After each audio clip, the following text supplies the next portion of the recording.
Good afternoon, ladies and gentlemen, dear guests. I welcome everybody to the Triple N talks at Universität Leoben, the Austrian School of Mines.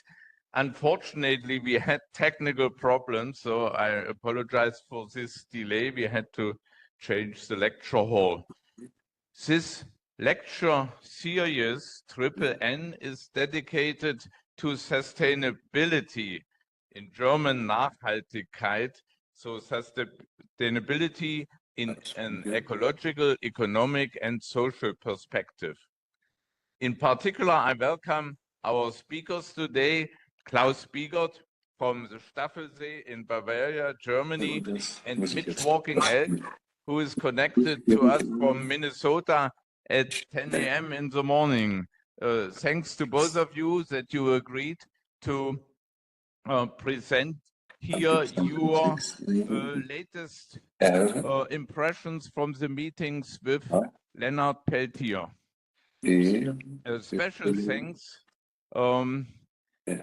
go to our host of this circular lecture, Christoph Scherunig, who did really a great job in preparing everything with this special event dedicated to Leonard Peltier, the Native American activist. My name is Christian Teichert from Physics Institute at our Austrian School of Mines, the Universität Leoben.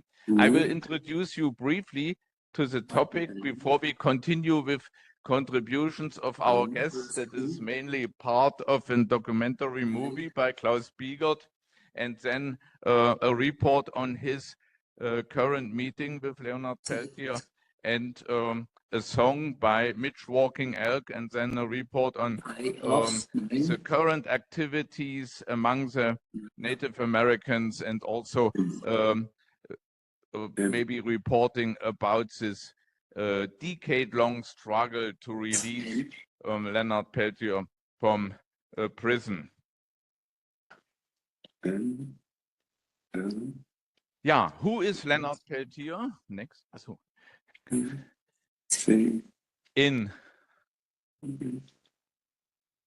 Even in the US, not so much people cared about him, know about him. And in Europe, Leonard Peltier is completely omitted by the mainstream media. I stumbled across him already in the 1970s. In my study room as a high school student, I had a flyer, Free Leonard Peltier, that was published by the East German newspaper, Junge Welt, Young World. And since then, I more or less, I'm concerned about Leonard Peltier's life, also when I was 30 years ago with my family in the United States. Leonard Peltier was born on September 12, 1944, in, as I understand, Turtle Mountain, and he is a Native American activist. He has been arrested in 1976 and has sentenced to 2 consecutive terms of life imprisonment. We will hear about all these circumstances more in the documentary movie. Leonard Peltier is considered the spiritual head of the Native Americans. He is a writer, poet, and painter. And these campaigns to free Leonard Peltier have been going on for almost 50 years, not only by the Native American community, by the First Nations in the United States, but also by international human rights organizations as the Gesellschaft für bedrohte Völker in Germany and Amnesty International, who was in the beginning not allowed to become active for Leonard Peltier, only in recent years. And I should mention that especially personalities like Nelson Mandela, who was himself 20-something years in prison, Mother Teresa, the 14th Dalai Lama, Archbishop Tutu, and especially also the late Pope Francis tried to release him. And there is a special lady who we hosted at our university in 2013 on the invitation of our former rector Wilfried Eichelseder, who is present today. Welcome, Wilfried. And that was organized, this event, by also human rights activist Desmond Doyle in Trofeiach, that is 10 kilometers from here. And she was, of course, in her contribution mainly talking about the rights of the Maya people in Central America. But in the discussion, I asked Rigoberta Menchú-Tum about the situation of the Native Americans in the United States, and I also mentioned the name of Leonard Peltier, and then she answered in 10 minutes, very detailed, that he visited him twice in the high security prison, and that she was also trying to convince Clinton, at that time President Clinton, to give clemency to Leonard Peltier. That all did not happen. I would like to show here, so both Mitch Walking Elk and Claus Biegert, of course, know the singer-songwriter Bert Fernandez and his son that were performing for Leonard Peltier in Trofeiach, so 10 kilometers from here, in November 2016. And then Mitch Walking Elk was performing in 2018 and also singing for Leonard Peltier. Unfortunately, a petition for clemency last June was again denied, so Leonard had to celebrate his 80th birthday in prison. And in my article that I distributed, Who is Leonard Peltier, unfortunately in German, I mentioned at the very end,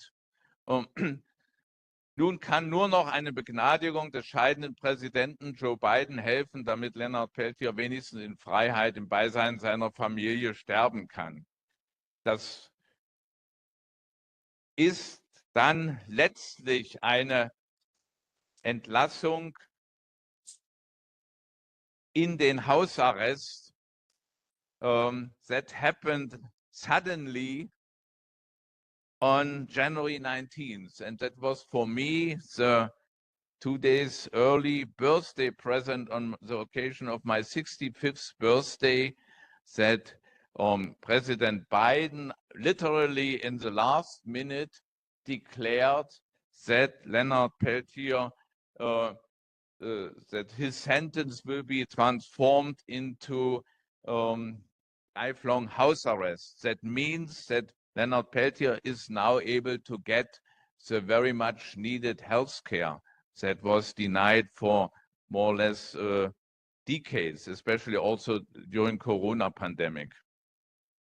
And on 18th of February 2025, he was on his way home to Turtle Mountain, and I'm sure Mitch Walking Elk will tell us about this great event. I think it was a big celebration and a kind of a holiday among the First Nations in Northern America. And yeah, now I will briefly, very briefly introduce our two guests. Claus Biegert, I met last year at our Austrian Physical Society, where I, as at that time president of the society, invited him to present a documentary movie on the late German physicist and peace activist Hans-Peter Dörr, whom I met myself. And I have to say that Claus Biegert is, on behalf of the human rights organization Gesellschaft für bedrohte Völker, for really 50 years now active in the campaign to free Leonard Peltier. And currently, Claus Biegert dedicates his activities to the rights of nature. And when he mentioned this to Leonard Peltier at his meeting in March 18, if I remember right, Klaus, then this picture was taken here. That is now also related to our triple N topic, sustainability, and to give nature rights as like a person, so that we have a chance to survive all these man-made changes. Our second guest is Mitch Walking Elk, Native American singer-songwriter born in 1950, who had to suffer the inhuman treatment of Native Americans. So the kids were put away from the families, were not allowed to speak their native language, and so on and so on. Mitch Walking Elk is not only a singer-songwriter, but also educator, social worker, and teacher.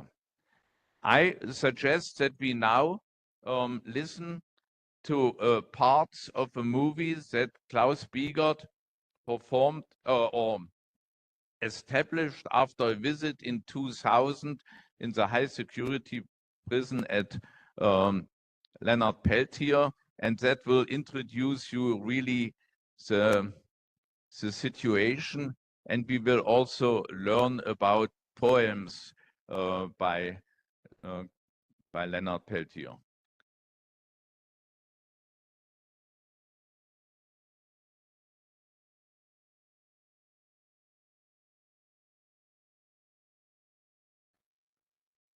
Thank you very much, Klaus. Now we could see you, and we thanks for establishing this movie. I should mention that the flute that you heard in the beginning was by a famous Native American musician, Carlos Nakai. And when I started with my young family in 1993 in Madison, Wisconsin, in the Midwest, so not far away from St. Paul, where I guess you are now, Mitch.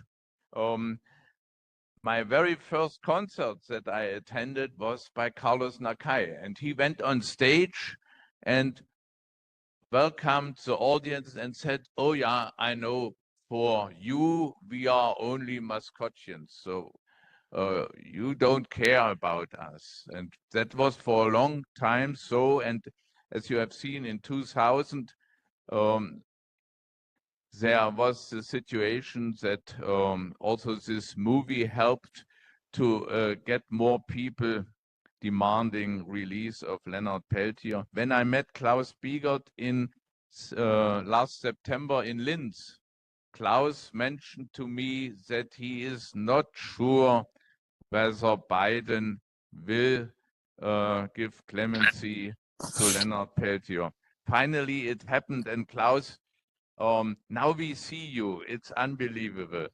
Klaus, we see you. And I would turn now the microphone to you that you can tell us a little bit about your 50 years with Leonard Peltier and about the last meeting in March with him. Yeah, thank you for having me. I was in New York in March, and when I booked my ticket in the beginning of the year, I thought maybe I should add a trip to the Twin Cities. I just was following a certain feeling. And then when I was there, then I knew going to the Twin Cities means that I had a chance to go up north and see Leonard. And I went together with Hunter Bancroft, the son of Dick Bancroft, who was always accompanying me in my journey through Indian country. And he was also called, he was a good friend of Mitch, and he was called the AIM photographer. So we both went up 8 hours on the road. And in the middle, around Fargo, all of a sudden, an eagle was flying next to us. It was really amazing when you look out of the window and an eagle flies next to the car. So we said, we seem to be on the right track. And to see Leonard, I really, my heart was beating, and I felt like I'm entering a test, in school.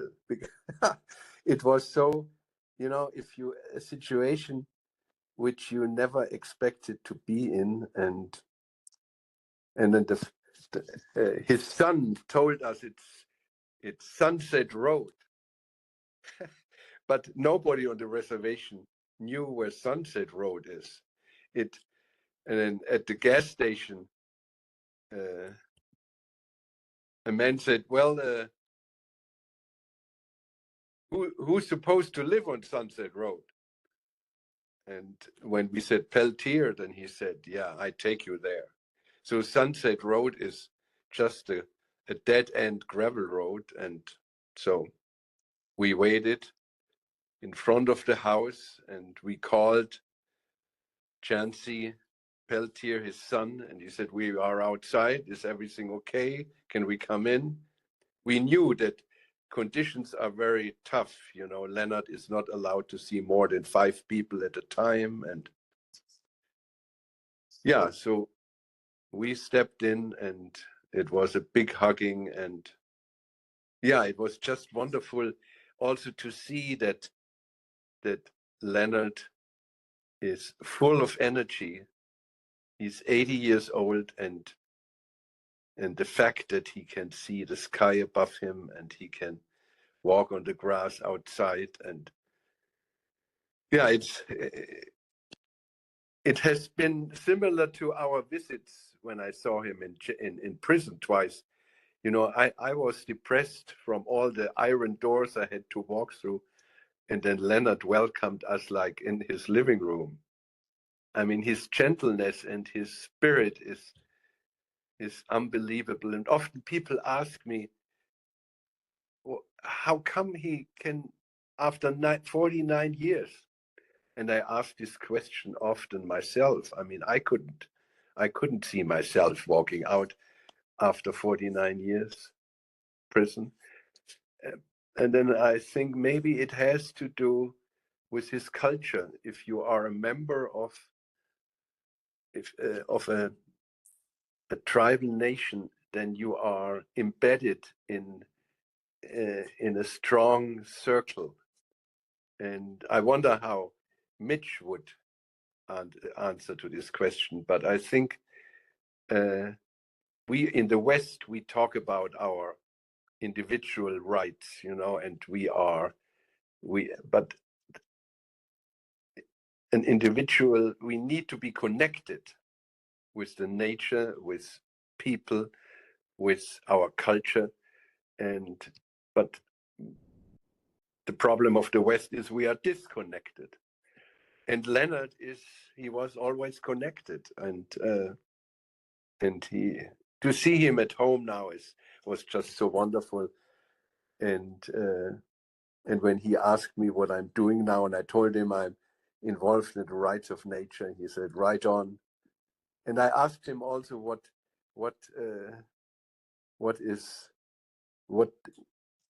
gives him the most joy, and he said, "Well, that I don't have to call my number loud when I enter another room." And he took us through the house, and he showed us his canvas he wants to paint, but he needs some eye operation. That's where he's looking for donations also. I mean, it will be an expensive operation, and he hopes to be able to paint again after that. And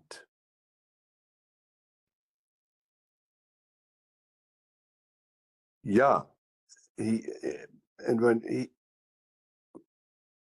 we were supposed to stay for an hour, and after 2 hours,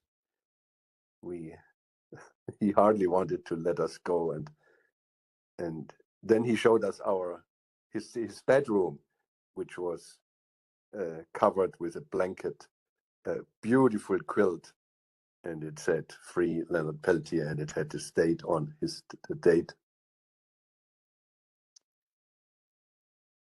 Yeah, and now I can call his number, and if he's not picking up, I can hear his voice, and it's just so beautiful. And it was really important, you know, the all those 50 years of human rights organizations around the world not stopping telling his story, because it is, I think it's the most important thing is when you are in prison that you are not forgotten outside. And I would like to end with a little incident. I was in Siberia at Lake Baikal, and there was a dinner with a lot of vodka, and there was a journalist sitting next to me, and he asked me, "What do you do as a journalist?" And when I mentioned that I work with Native Americans, he raised his fist and he said, "Freedom for Leonard Peltier." And he ran and came back with a photo album.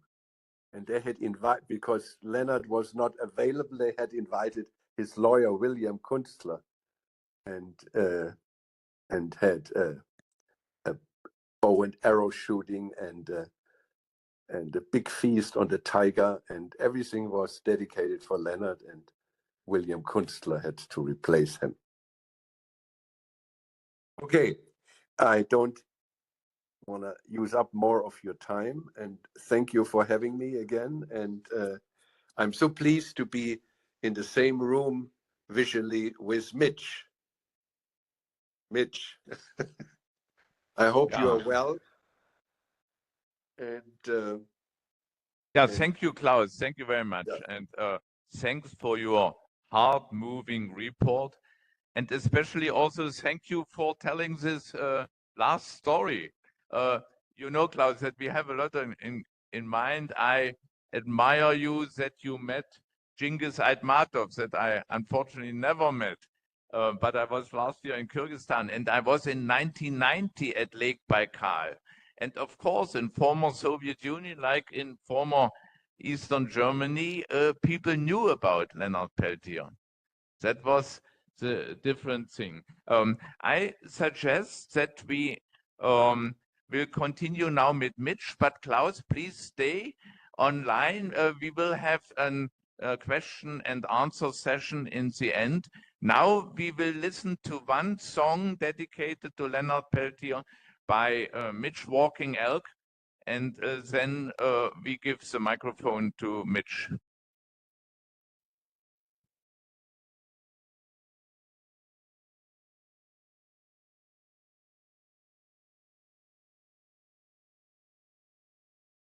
Much, Mitch, for this song that was from an event last year I think last year or 2 years ago in Germany. And now we try to get connected to you again. Okay. Can you hear me? Yeah, we see you and we hear you, Mitch. And we see also Klaus. We see both of you together with 1 meter distance just on the screen. Okay, so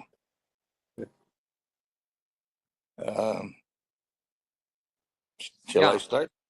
Yeah. Yeah, Mitch, please, if you could tell us your impressions about this event on February 18th, and maybe also a little bit about the campaign and how you now continue. As we heard by Klaus, there is need for medical care for Leonard and so on. Well, first of all, Neake, good morning. It's morning here. Guten Tag. I know it's evening there. Good to see you, Klaus. And I hope you're well also. My impressions of this event, good. Follow-up from the 5 decades of fighting for the freedom of a political prisoner and American Indian activist Leonard Peltier. I really want to say that Klaus actually has a better connection to Leonard than I do, and I'm a member of the American Indian movement, as is Leonard, and um, I met him in 1992. I went into along with two other Native brothers who were in a band called Red Thunder at the time, Robbie Romero and Benito Concha. But I organized a concert for Leonard and the other Native brothers and whoever else they would let come, um, because I was a musician, because I was an activist, and because I had very strong feelings about what the United States government has done to Indian people. And so in 1992, we went into Leavenworth Federal Penitentiary and we did a concert. And that's the only time, aside from the homecoming for Leonard on February the 18th, that I met Leonard. A friend of mine by the name of Jimbo Simmons, Leonard recently requested to see him. Jimbo he's a Choctaw native. He's from Oklahoma. He's an American Indian Movement member, and he's also a former member of the International Indian Treaty Council. And Leonard had asked to see him, so Jimbo went to visit with him recently. And so the only report that I have about Leonard's health is that Jimbo said that some of it is personal, so I'm not going to say that. But Jimbo said that is very concerned about his, and his eyesight is one aspect of it. But being elderly and being in the conditions of a prison where, having been there myself, I know that in some of those places that unless you are unconscious or you have a knife sticking out of you, you don't get the proper medical attention that you need. And so I know that he had to suffer those similar, and then being moved around and there being a vengeance mentality towards him because of the killing of federal agents that he was there to protect the people. The ones who have done a lot of the work lately has been a group from Pine Ridge, South Dakota, that is called the Indian Collective, and they are the ones that they organized the flight home for him. They had clothes for him. I think they even got him a house there on his reservation. And my wife Donna is a cousin of Leonard, and so, but he's been in prison so long, and they weren't really close growing up, but she does know that that relationship exists. 1975, I was living in Ohio, and I was driving a car, and I had the radio on, and I heard on the radio the report of a shooting where 2 FBI agents were killed. Never said anything about the Joe Joe Kilswright Stunts, who was native Lakota, who was killed. Never said anything about him, but said that the 2 FBI agents were assassinated, executed, I think was the word that they used. And I've been a member of AIM in 74, post-Wounded Knee. But at the time, I was pretty much disconnected from being actually active and involved. But I took note of that, and later on, and through my music, and most of the support for Leonard, from my perspective, has been through music. And in my tours to Europe, there have been people that have come, Richard Ziegler, Holger Zimmer and his wife Elke, and others. I can't think of everybody right now, but have come to my concerts, and they put up posters. I had people petitions for the release of Leonard, and so most of it has been through music in Europe and keeping his name alive. I'm really not sure. You know, the recording, the song that you just played that was a terrible sounding guitar. As a musician, I hear myself. But there was a man by the name of Stephen White who was from Australia, and in the 80s, I did meet him, and he also wanted to do something on behalf of Leonard. And what he did was he organized different musicians, singer-songwriters, to submit music for a CD that was going to be sold, and the proceeds to be used to help fund the Leonard Peltier Defense Committee. And so I submitted 3 songs, and that's the one that they chose. And there were other people also that submitted songs for the CD. And that CD is called In the Spirit of Crazy Horse. I don't know where it is still available, but I'm sure it's still out there somewhere. I want to say, just getting off track a little bit, I'll say thank you to Desmond. I think I was supposed to come to your university, to Desmond Doyle and your university. And yeah, exactly. That was the plan, Mitch. Thank you very much. That was originally the plan, that friends in Germany and in Austria, among Desmond, my very good friend Desmond Doyle, are organizing a concert tour for you here in Europe, but it finally did not work out. But we are really happy that you joined us today and sharing your thoughts with us. And I think it was really, we have to say, and maybe also me a little bit with this article, 2 pages here last September, we all together finally made it possible that Leonard could see the sky on top of him again. And so we really hope that he, with his family and his community, and with ongoing international solidarity, can experience a few more years of his life now, more or less in freedom. yes. Yeah. If you agree, Mitch and Klaus, usually we have here at the end of the event and ask the questions. And would you be willing to answer questions either from the attendees in the internet, about 20 people, and 20 here in the lecture hall? Yeah. Of course. Sure. Okay, who would like to ask something? Or maybe in the internet is something? Yeah.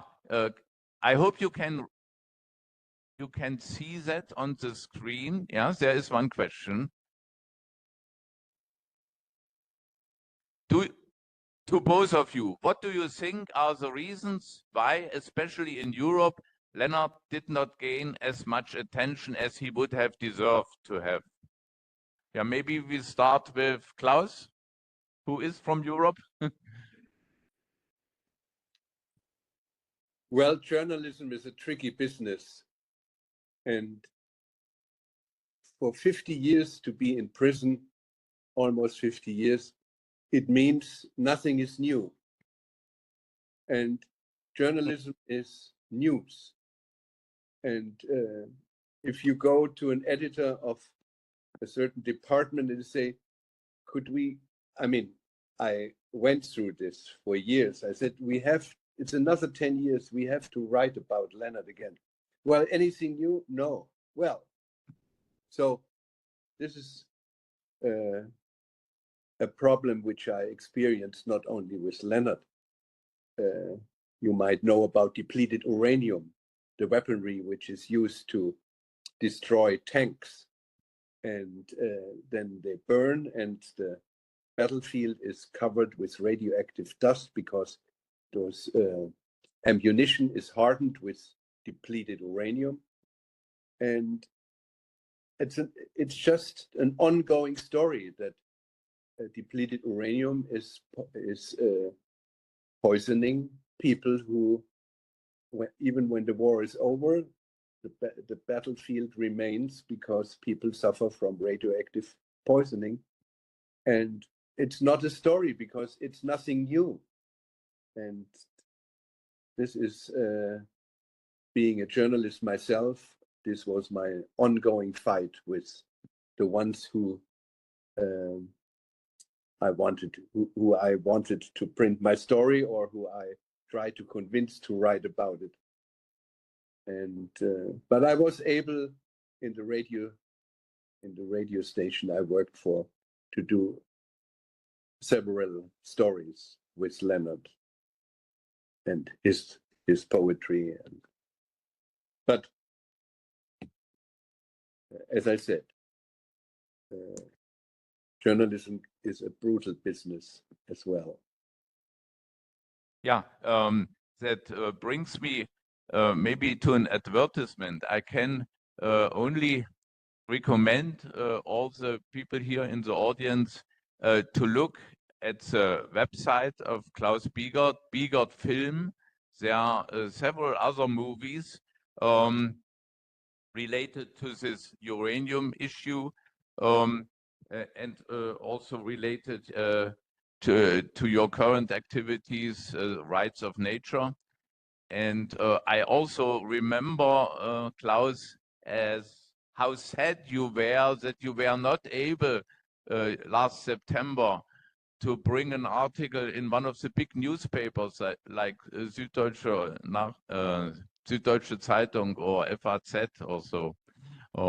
Yeah, so that is obviously really very disappointing for us as consumers, but I can imagine, especially for a journalist like you, that you cannot overcome these barriers of the mainstream. That is really disappointing. Mitch, what is your feeling? Why is there so little, or let's say, maybe how is the attention in United States? In my article, I mentioned that a lot of my very good friends, white families, nice people, when I told them, you know, I was last week at a powwow and there was only one other white family attending, I was wondering, and they asked me, what are you going to do there? They only gamble or they are drinking. And that is really a terrible opinion of educated people even, yeah? Is it still the same? I mean, that was 30 years ago. Yeah. Well, they don't have a very good opinion of us while they live on our land. So, well, I think that what Claus said is I never thought of that. That's very important. But I think suppression of the different governments about where Leonard was concerned, you know, and there's a lot of people in the United States that they never heard of Leonard either, you know, and they ask still, do you still live in a teepee, you know, and questions like that. And so, but a lot of the credit has to be given to the common people, the community people who stayed out there and kept his name alive, and the other musicians, you know, who wrote songs about Peltier, and Jack McGee in New York, who created the I will, you know, and different ones that, and that's what, and along with Biden, I think also being over 80 years old himself, you know, and Obama, he should have let him go, but at least he created a place in the White House for Native people. He recognized it, at least, and Biden continued that, and then having Deb Haaland as a director of the Department of Interior, who's Native herself. I think all of those things and all the work that the people did for years, the community of the world helped them get free. The governments of the world and the medias of the world suppressed it either directly or indirectly. Yeah, thank you. We have another question in, yeah, or not? Is somebody? Yeah, here will be a question. Just a second. I have to turn the microphone to the person. Hello. I have a question for, well, also for both of you. You've worked for years, decades now, trying to free Leonard Peltier. And have there been any breakthrough points in the last years, decades?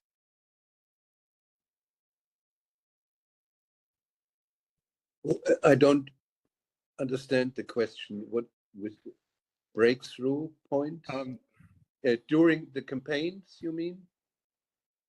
Yes. So have there been any points where there, I don't know, where you got closer to Leonard Peltier getting freed?